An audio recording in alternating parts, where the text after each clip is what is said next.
interaktívnej škole za to, že naši žiaci sa mohli zúčastniť Alfiády a hlavne za umiestnenie nášho žiaka Petra Kejla, ktorý skončil na 2. mieste. Bola to pre ňo veľká motivácia s tým, že prislúbil, že na budúci rok sa zlepší a pokúsi sa vyhrať.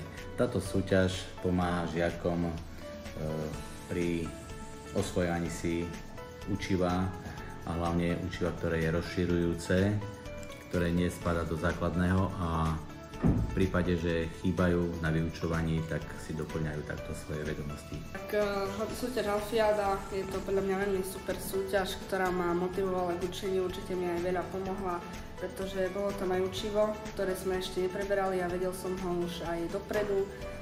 Tie testy, bol som na nich viac menej aj taký trochu závislý, keby sme si to povedali, lebo mi to pomáhalo a proste každým tým miestom, ktoré som sa posúval vyššie, tak to pre mňa bola väčšia motivácia v tom pokračovať. A myslím si, že je to dobrá motivácia aj pre iných.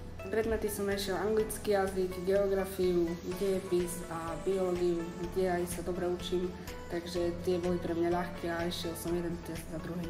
A v rámci programu ALF, keby si mal vybrať nejakú úlohu, že PEXES vyberie jednej odpovede, tak ktorá bola tvoja taká, že... Asi tie obrázky, čo sme mali ako keby porovnávať k sebe, tie boli veľmi dobré a aj to PEXES bolo veľmi dobré tiež. A odporúčil by si aj ostatným zapojiť sa? Určite áno, podľa mňa to je pre všetkých veľmi dobrá motivácia a z toho sa aj veľa dokážete naučiť.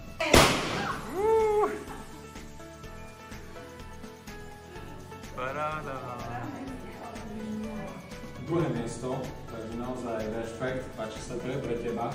Tu máš svoju peknú výhru, to je tiež od nášho partnera spoločnosti Epson.